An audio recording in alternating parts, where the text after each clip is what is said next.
যাচ্ছি, এটা কি অবস্থা। আমরা যদি আজকে বাড়ি থাকতাম, আমাদের যে কি অবস্থা, এখানে পাইপ ফেটে জলও পড়ছে, আর কোথাও কোনো কারেন্ট নেই। পুরো অনুষ্ঠানটা একদম নষ্ট হয়ে গেল বাবা, কি জোরে জোরে বিদ্যুৎ চমকাচ্ছে।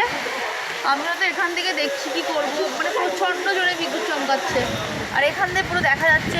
আমরা ভাগ্যিস আজকে বাড়ি নেই, কারণ তোমরা সবাই জানো আমাদের বাড়িটা টালির, আর যদি বাড়িতে জল ঢুকতো কী যে হতো তার কোনো মানে কী বলবো, আমার ভীষণ ভয় লাগে। যদি বাড়ি থাকতো আমরা আজকে প্রচণ্ড ভয়ে ভয়ে থাকতে হতো আমাদের বাড়িতে, তাই না বল বিট্টু?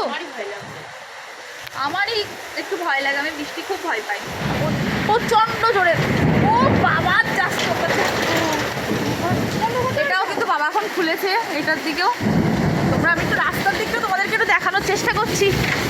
রাস্তার দিকটা একটু দেখো বাবা, কি বেগে ঝড়